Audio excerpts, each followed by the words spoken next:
Mga ka-viewers, ang gagawin po natin ngayon ay pattern ng manggas o ng sleeve. Ngayon, kukuha muna po tayo ng sukat para makagawa po tayo ng pattern. Ganito po ang pagkuha po namin ng measurement para po sa sleeve o sa manggas po natin.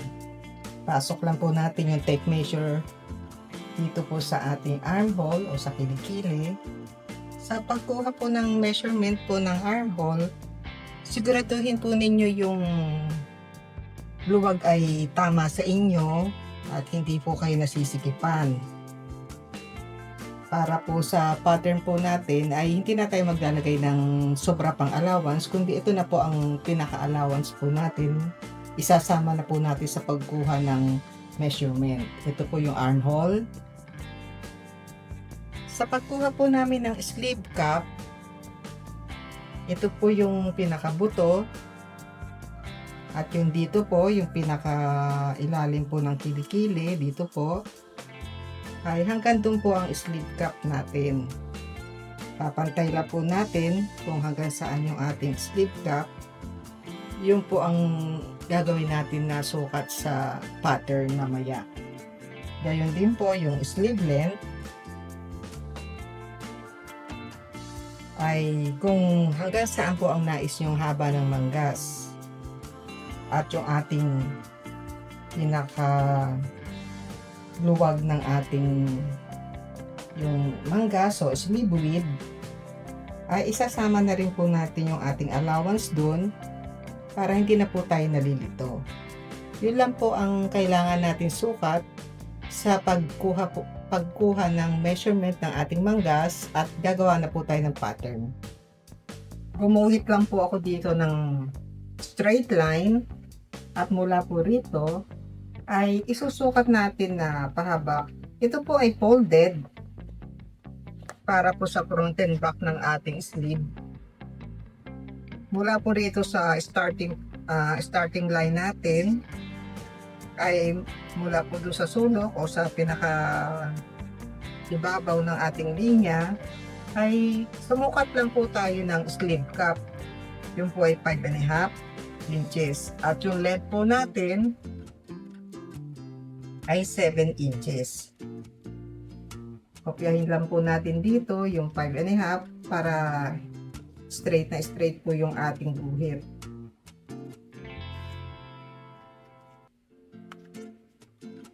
At saka po natin upunit para makagawa po tayo ng straight line.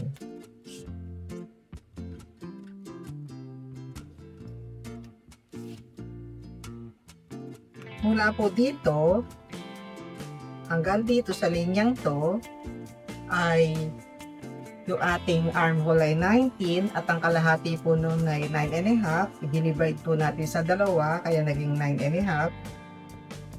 Itapat lang po natin dito yung 9.5 sa dulo at kung saan po tatama yung ating dulo ng tape measure, doon po tayo magmamark. Yan po yung 9.5. At yung sleeve width naman natin o yung lapad ng ating manggas ay 14. Ang kalahati po noon, pag dinivide nyo sa 2 ay 7 inches po. Connect lang po natin.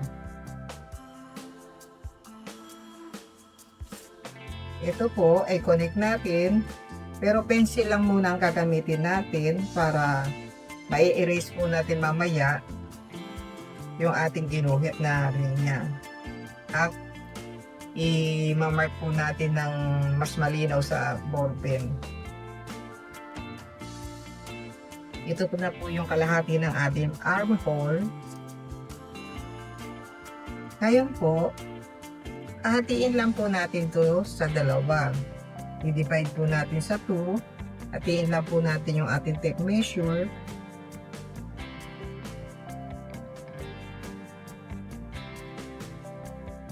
Bali, ito na po yung pinaka-center ng ating sleeve dito sa front. At hatiin pa ulit natin sa dalawa po.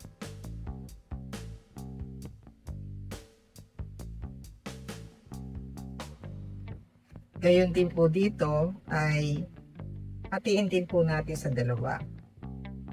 Dito po sa una nating minark ay mag-up lang tayo o magdagdag po tayo ng 1/2 inch na pataas. At dito na po sa pinakadulo ng mark natin dito na pangatlong mark, 1, 2, 3, ay pababa naman po na 1/2 inch ang ilagay natin.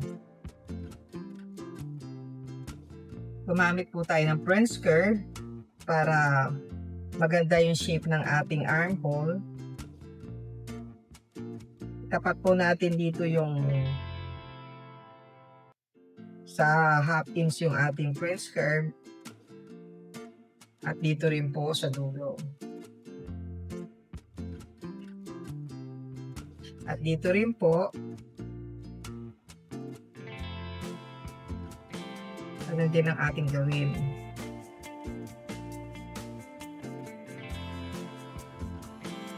Ito na po yung ating front pattern para sa sleeve po natin. Ngayon, yung paggawa naman po ng back pattern para sa sleeve ay mula po dito sa center po yan, ay magtaas lang po tayo ng 1/4. At dito po, do sa 1/2 inch kanina na minark natin, ay magtaas din po tayo ng 1/4. I-shape po uli natin sa ating French curve para makuha po natin yung ating back pattern ng sleeve.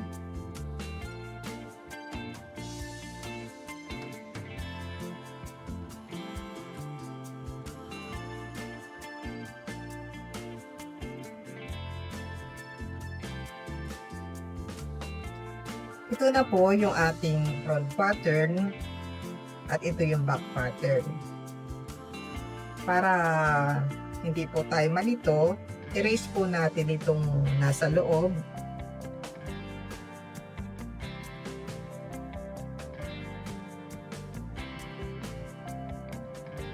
Para maganda pong tignan kapag ginagamit nyo na.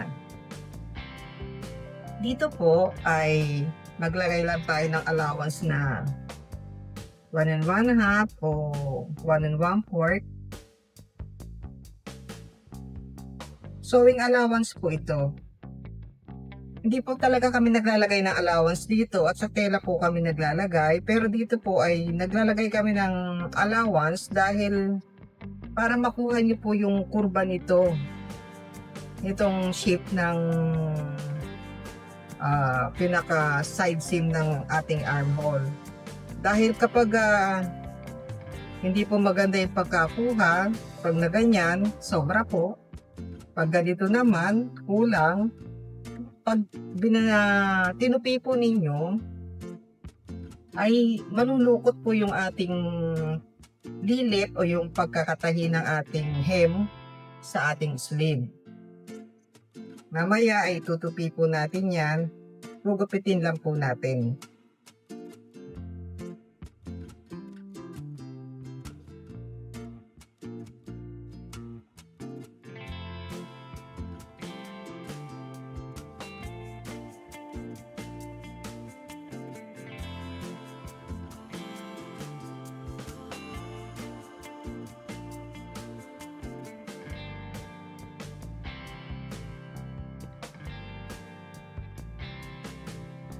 One and 1/4.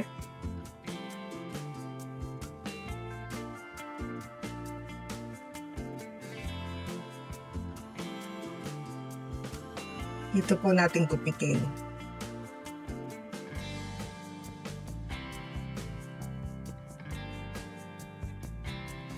Na-adjust lang po namin yung camera at hindi po nakita yung paggupit namin dito sa dulo, yung paggupit ko po.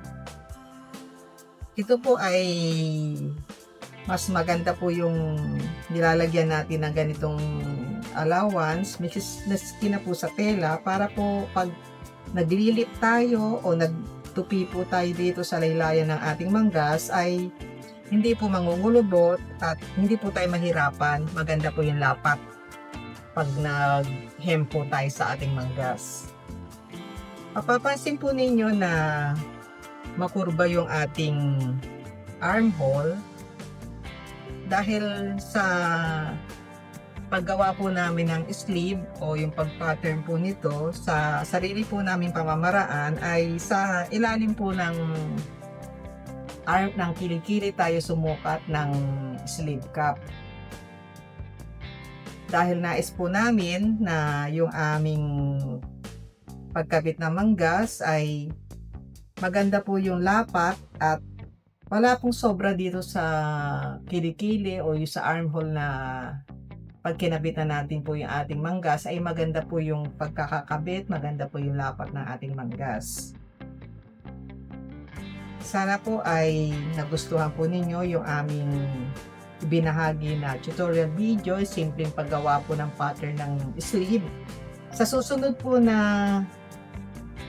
video po natin, na tutorial video, ay yung blouse pattern naman po ang gagawin natin, na mula po doon ay gagawa na po tayo ng dress, mga blazer at gayon din po yung mga gowns.